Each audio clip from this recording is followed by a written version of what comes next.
Guys, क्या आप BA के कोर्स में एडमिशन के लिए एंट्रेंस एग्जाम यानी कि प्रवेश परीक्षा देने जा रहे हैं? अगर हाँ, तो ये वीडियो आपके लिए बहुत ही ज़्यादा इंपॉर्टेंट होने वाला है। आप चाहे किसी भी यूनिवर्सिटी या कॉलेज में प्रवेश परीक्षा देने जा रहे हो, यह वीडियो सभी को ध्यान में रखते हुए बनाई गई है। वीडियो में टोटल 25 इंपॉर्टेंट क्वेश्चंस को कवर किया जाएगा, जिसमें से कुछ क्वेश्चंस ऐसे हैं जो कि पिछले कुछ वर्षों से बार बार पूछे जा रहे हैं और कुछ बिल्कुल नए हैं, लेकिन प्रवेश परीक्षा में उनके पूछे जाने की जो संभावना है काफ़ी ज़्यादा है। आपको बता दें, हमने क्वेश्चंस को हिंदी और इंग्लिश दोनों ही लैंग्वेज में रखा है और ये हमारे वीडियो सीरीज का पार्ट 2 है। तो बाकी की वीडियोस देखने के लिए प्लेलिस्ट का लिंक आपको वीडियो के डिस्क्रिप्शन बॉक्स में मिल जाएगा। सो चलिए अब बिना टाइम वेस्ट किए वीडियो को शुरू करते हैं। सो गाइज, आज के इस वीडियो का जो सबसे पहला इंपॉर्टेंट क्वेश्चन है वो ये है, निम्नलिखित में से कौन एक वाणिज्यिक बैंक नहीं है? यानी कि which of the following is not a commercial bank? तो गाइज, इसका जो सही आंसर है वो है सिडबी, यानी कि SIDBI, जिसका फुल फॉर्म होता है small industries development bank of India. अगर हिंदी में बात करें तो इसका फुल फॉर्म होता है भारतीय लघु उद्योग विकास बैंक। तो इस तरीके से यहाँ पर जो ऑप्शन डी है ये हो जाएगा इसका सही उत्तर। अब चलिए वीडियो में आगे बढ़ते हैं। अगला जो इंपॉर्टेंट क्वेश्चन है इस वीडियो का वो ये है, योजना आयोग के अंतिम उपाध्यक्ष थे। तो योजना आयोग के अंतिम उपाध्यक्ष कौन थे ये आपको बताना है। तो दोस्तों, इसका जो करेक्ट आंसर है वो है ऑप्शन सी, यानी कि श्री मुंटेक सिंह अहलूवालिया। अब चलिए आगे बढ़ते हैं। अगला क्वेश्चन है, 100 रुपये का नोट द्वारा हस्ताक्षरित होता है, यानी कि 100 रुपये के नोट पर किसका हस्ताक्षर होता है ये आपको बताना है। तो इसका जो करेक्ट आंसर है दोस्तों वो है RBI गवर्नर। तो यहाँ पर ऑप्शन ए करेक्ट आंसर हो जाएगा। आगे बढ़ते हैं। क्वेश्चन नंबर 4, ओजोन परत कहाँ पर पाई जाती है? यानी कहाँ पाई जाती है ये आपको बताना है। यानी कि कौन से मंडल में ओजोन परत पाई जाती है? आयन मंडल यानी कि आयनोस्फीयर, ट्रोपोस्फीयर या फिर स्ट्रेटोस्फीयर या फिर एक्सोस्फीयर, कहाँ पर पाया जाता है ये आपको बताना है। तो बहुत ही आसान प्रश्न है, बचपन से आप सब लोग पढ़ते आ रहे हैं। जो ओजोन परत होता है वो समताप मंडल यानी कि स्ट्रेटोस्फीयर में पाया जाता है। तो ऑप्शन सी यहाँ पर करेक्ट आंसर हो जाएगा। आगे बढ़ते हैं क्वेश्चन नंबर 5 की तरफ। भारत के ध्रुव पूर्व और पश्चिमी छोरों में समय का अंतर कितना है? यानी कि what is the time difference between the extreme eastern and western ends of India? तो दोस्तों, इसका जो करेक्ट आंसर है वो है 2 घंटे का, यानी कि ऑप्शन सी यहाँ पर सही उत्तर हो जाएगा। आगे बढ़ते हैं। क्वेश्चन नंबर 6, सिंधु सभ्यता के टेराकोटा की मूर्तियों में निम्नलिखित में से कौन सा पालतू जानवर विद्यमान नहीं था? तो चारों ही ऑप्शन आपके पास है।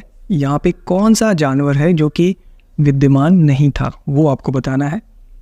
इसका जो करेक्ट आंसर है वो है गाय, यानी कि ऑप्शन सी यहाँ पर सही उत्तर हो जाएगा। आगे बढ़ते हैं। क्वेश्चन नंबर 7, भारतीय उपमहाद्वीप में कृषि के प्राचीनतम साक्ष्य कहाँ प्राप्त हुए?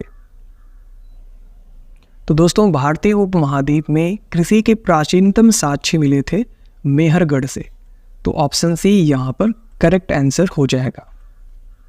आगे बढ़ते हैं। क्वेश्चन नंबर 8 है, भारत में चांदी की उपलब्धता के प्राचीनतम साक्ष्य मिलते हैं। इसका सही जवाब है हड़प्पा संस्कृति में। तो ऑप्शन ए यहाँ पर इसका सही जवाब हो जाएगा। अगला क्वेश्चन, कालीबंगा किस प्रदेश में स्थित है? तो बहुत ही आसान प्रश्न है, सही जवाब है इसका राजस्थान, यानी कि ऑप्शन डी सही जवाब हो जाएगा। आगे बढ़ते हैं। क्वेश्चन नंबर 10 है आज के इस वीडियो का। पैमाने की खोज ने यह सिद्ध कर दिया है कि सिंधु घाटी के लोग माप और तौल से परिचित थे। यह खोज कहाँ पर हुई? तो यह खोज कहाँ पर हुई थी ये आपको बताना है। चारों ही ऑप्शन यहाँ पर लिखा हुआ है। तो इसका जो सही जवाब है वो है लोथल। तो ऑप्शन डी यहाँ पर सही जवाब हो जाएगा। आगे बढ़ते हैं। क्वेश्चन नंबर 11, उस स्थल का नाम बताइए जहाँ से प्राचीनतम स्थायी जीवन के प्रमाण मिले हैं। तो इसका जो सही आंसर है वो है मेहरगढ़, यानी कि ऑप्शन डी सही जवाब हो जाएगा। बढ़ते हैं अपने अगले क्वेश्चन की तरफ। वीडियो का जो क्वेश्चन नंबर 12 है वो ये है, भारत में मानव का सर्वप्रथम साक्ष्य कहाँ मिलता है? तो भारत में मानव का सर्वप्रथम साक्ष्य मिलता है वो मिलता है नर्मदा घाटी में। तो यहाँ पर ऑप्शन डी सही जवाब हो जाएगा। आगे बढ़ता है, क्वेश्चन नंबर 13 है, प्राचीनतम कलाकृतियों का प्रमाण संबंधित है। तो निम्न पूर्व पाषाण काल से या फिर मध्य पूर्व पाषाण काल से, उच्च पूर्व पाषाण काल से या फिर मध्य पाषाण काल से। तो इनमें से कौन सा काल से ही है ये आपको बताना है। तो दोस्तों सही जवाब है उच्च पूर्व पाषाण काल, यानी कि ऑप्शन सी यहाँ पर सही उत्तर हो जाएगा। आगे बढ़ते हैं, क्वेश्चन नंबर 14, धातु से बने सिक्के सबसे पहले प्रकट हुए थे। हड़प्पा सभ्यता में, उत्तर वैदिक काल में, बुद्ध के काल में या फिर मौर्यों के काल में। तो कौन से काल में धातु के सिक्के पहली बार प्रकट हुए थे ये आपको बताना है। इसका सही जवाब है बुद्ध के काल में, यानी कि ऑप्शन सी यहाँ पर सही उत्तर हो जाएगा। अब चलिए आगे बढ़ते हैं, क्वेश्चन नंबर 15 है आज के इस वीडियो का, हड़प्पा की सभ्यता के बारे में कौन सी उक्ति सही है। तो चारों ही ऑप्शंस को आप ध्यान से पढ़िए, कौन सा ऑप्शन यहाँ पर सही है ये आपको बताना है। इसका सही जवाब है ऑप्शन सी, उन्होंने पशुपति का सम्मान करना आरंभ किया, यानी कि ऑप्शन सी यहाँ पर सही जवाब हो जाएगा। आगे बढ़ते हैं, क्वेश्चन नंबर 16 है, किसके बढ़ने के फलस्वरूप निजी निवेश में वृद्धि की अधिक संभावना होगी।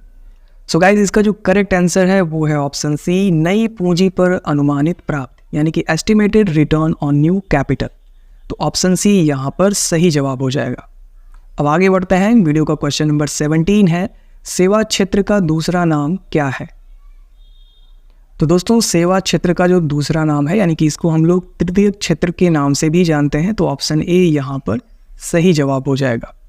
आगे बढ़ते हैं, क्वेश्चन नंबर 18, भारत में आर्थिक सुधार 1991 के दौरान प्रधानमंत्री कौन थे, यानी कि who was the prime minister during the economic reforms of 1991 in India. तो दोस्तों इसका जो करेक्ट आंसर है वो है पीवी नरसिम्हा राव, यानी कि ऑप्शन ए यहाँ पर सही उत्तर हो जाएगा। आगे बढ़ते हैं, क्वेश्चन नंबर 19 है, निम्नलिखित में से कौन से ग्रह को पृथ्वी का जुड़वा भी कहा जाता है, यानी कि अर्थ ट्विंस किसको कहा जाता है चारों ही ऑप्शंस में से, ये आपको बताना है। बहुत ही आसान प्रश्न है, सही जवाब है इसका शुक्र, यानी कि ऑप्शन बी यहाँ पर सही आंसर हो जाएगा। अगला प्रश्न, भारत की राष्ट्रीय आय का आकलन करने वाली संस्था है। तो बहुत ही आसान प्रश्न है, सही जवाब है इसका ऑप्शन डी, यानी कि केंद्रीय सांख्यिकी संगठन, यानी कि सेंट्रल स्टैटिस्टिकल ऑर्गेनाइजेशन। आगे बढ़ते हैं, अगला जो क्वेश्चन है वो हिंदी लैंग्वेज से है, ठेठ हिंदी का ठाठ किसकी रचना है।